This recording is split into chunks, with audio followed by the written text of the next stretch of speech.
Paano kaya kung ang mundo ay hugis star? Tangina nga siguro no. Ano ba mangyayari pag hugis star ang mundo natin? Alamin nga natin. Pero bago ang lahat, huwag ka na mag-subscribe sa channel ko. Manood ka na lang. Kung ang isang planeta ay hindi bilog, kundi hugis bituin, parang may matutulis na tulis o spikes na nakausli palabas.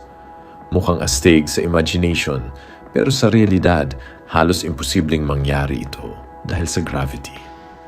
Ang gravity ang dahilan kung bakit nagiging bilog ang mga planeta. Hinihila nito ang lahat ng material papunta sa gitna hanggang maging pinaka-stable na hugis, sphere. Pero sige, ipagpalagay nating somehow nag-exist ang isang starship na planeta.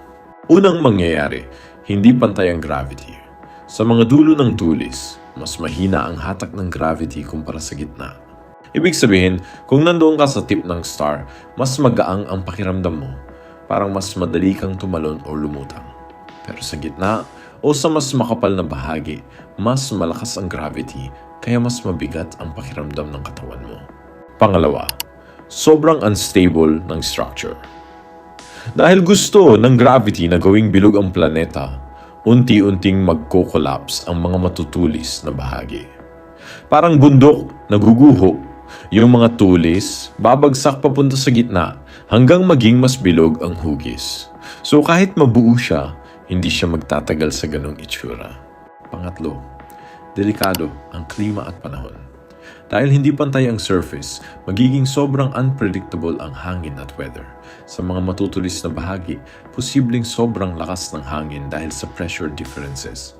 Pwede ring magkaroon ng extreme temperature changes. Yung ibang parte sobrang init, yung iba sobrang lamig. Pang-apat, tubig at karagatan. Kung meron man, hindi rin magiging stable. Ang tubig, laging sumusunod sa gravity, kaya pupunta ito sa mga pinakamababang lugar. Ibig sabihin, baka lahat ng tubig mapunta lang sa gitna ng planeta habang yung mga dulo ay tuyong-tuyo. At panghuli, mahirap tirhan. Dahil sa uneven gravity, landslides at extreme weather, halos imposible para sa buhay na tulad ng sa Earth na mag-survive. Kung may buhay man, malamang sobrang kakaiba at naka-adapt sa ganong kondisyon. Sa madaling salita, cool isipin ang hugis star na planeta, pero sa tunay na physics ng universe, hindi ito practical. Pipilitin talaga ng gravity na gawing bilog ang lahat. Kaya halos lahat ng planeta na kilala natin ay sphere. Hanggang dito na lang. Baka may request kang content, pwede natin gawan yan sa susunod na video. Maraming salamat.